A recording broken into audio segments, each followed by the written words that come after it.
Question is, can we start ARNI straight away without giving them a trial of ACE-ARBs in patients with heart failure with reduced ejection fraction? So the de novo HF is one of the conditions where you will be faced with this. Patient has come today with heart failure. He has no prior history suggestive of heart failure. He is not on any treatment. And what to do with these patients? Should we start them on ARNIs or should we try them on ACE-ARBs? And then once they decompensate, we start them on the ARNI, or maybe after some time we start them on ARNI. So this answers we can get from this global report HF registry of patients hospitalized for HF and the PREVENT study. So what did it show? It shows that if you have a de novo patient started on ARNI directly, you have a much better result. There is a significantly lower incidence of composite CV death and heart failure hospitalizations when they are started on sacubitril valsartan as compared to ACE-ARBs. And initiation of sacubitril valsartan shortly after hospitalization for ADHF patients with newly diagnosed de novo heart failure was studied in the transition study. And so specifically you have ADHF in de novo heart failure patients, and whether we should be starting them on early, and if we can start them on early, how fast we should go, how to increase the dose, etc., were all assessed in this particular transition study. So the study was aimed at assessing the tolerability of treatment as proportion of patients who achieved the target dose of 200 milligrams BID at the end of 10th week. So we have a set of sick patients who presented maybe with lower blood pressures and more serious conditions. They were stabilized and they were put on ARNI. And the aim of the study was to see how many patients can achieve the 200 milligram BD dose by 10 weeks of randomization. There were a few secondary endpoints in how much benefit they got in terms of hospitalization and how many patients could maintain the increased dose and whether any patients could had to discontinue the drugs.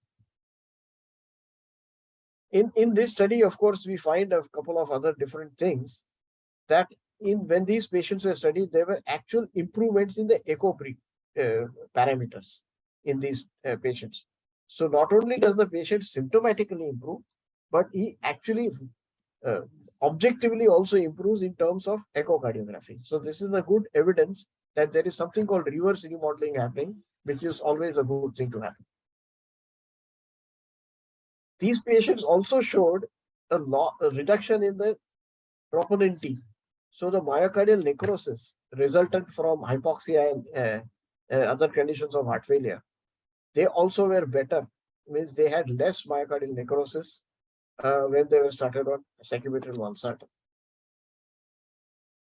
So when we come back to this transition study, we find that more de novo patients could achieve a target dose at 10 weeks, 56% versus 45%, as compared to those who had acute decompensated heart failure with prior heart failure. So not only is the argument to start de novo patients more severe, more secure, but more of these patients will be able to tolerate the target dose quite fast within 10 weeks as compared to patients who are already on some other treatment. So the argument is that ARNI in any case is a better drug and it should be started as soon as possible. You should not be very hesitant because this was a sicker patient. So try this drug, try something else, then try a change.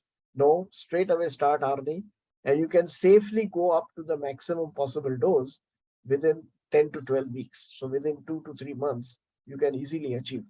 And you have the assurance that their echocardiographic parameters improve, their myocardial necrosis reduces, and their heart failure hospitalization reduces, and the patients also start feeling much better. So these are the results.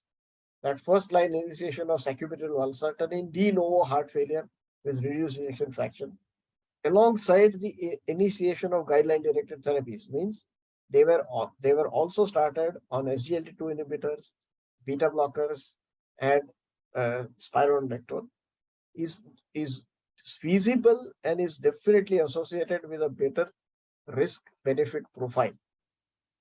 And this effect is much better when you start it in de novo patients rather than waiting for these patients to start on something decompensate and come back as acute decompensated patients. So early intervention with sacubitril valsartan should be considered to delay the disease progression in patients with de novo heart failure.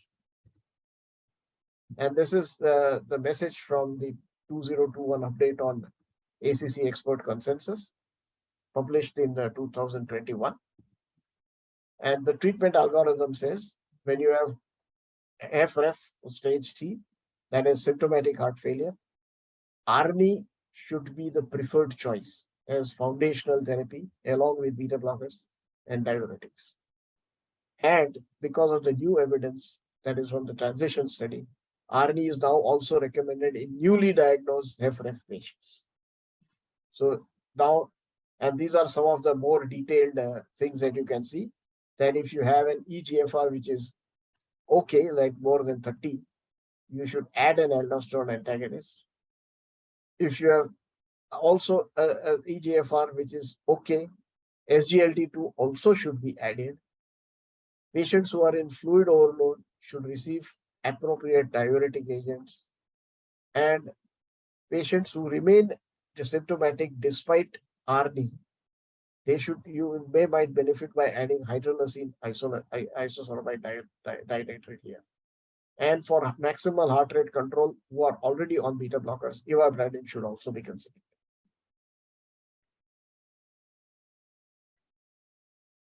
So ARNI may be considered as first-line therapy instead of ACE inhibitors or ARBs in HFrEF patients, especially if they are de novo, means without prior treatment.